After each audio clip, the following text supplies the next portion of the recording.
when dealing with these red X's, the way I found to do it, it's tedious, but it definitely will work. So what you see here is a holdover of Finale, where these meters, you see how they're blue. These ones are blue. They're a carryover from Finale. Finale has their own like individual tracks, and that's what it's doing there.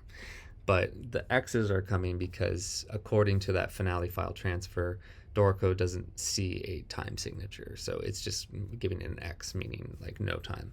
So the way you do that is you click on the measure that it corresponds to, and you give it one. What I recommend doing for this is actually put it all in percussion.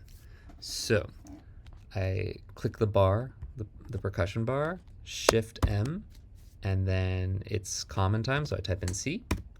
Now notice that X is still there, but if I click the X that's on percussion, it corresponds.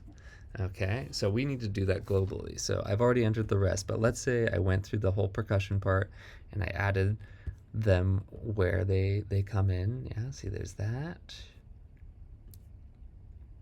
Okay, cool. All that looks good. Now the next part. Click Command A to select all. Now this is the critical part, and this is like the time consuming part after you've already entered the time signatures for all the corresponding bars in percussion. You go to Filter, select time signature, and now look, you have all the X's selected and all the time signatures selected. And you only have to do one simple thing at this point. You just have to deselect percussion time signatures. And by doing that, you click Command and click, turns black, and you deselect. You can click on the Crispus Attuss, but that's blue. It's a holdover from Finale, so don't worry about that. What we're doing is we're just selecting the percussion and we're deselecting. Careful that you don't touch a bar line like this, because then you're going to delete the bar line. Okay? Good, all that's good. Okay, so you've deselected the percussion line, so everything's held over. Now all you do is hit delete to get rid of all this nonsense. And look at that, because the percussion line had its time signature held over, it just put it in globally for everyone. So now look, everybody lines up. Oh, would you look at that. Now this weird frame break doesn't need to exist anymore.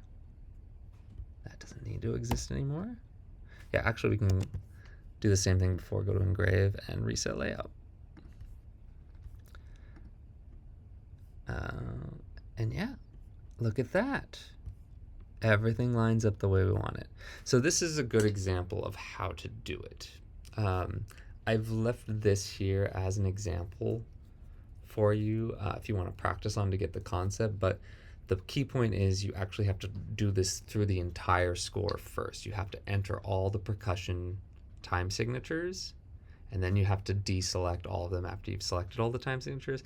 Then you have to delete it because everything cascades otherwise. So you can't do it chunk by chunk. You just have to do it from the start of your file to the end of the file. That's the way this works. I hope that makes sense. Don't hesitate to contact me if you're having trouble. And like I said, I made this file so you could practice on it. Good luck.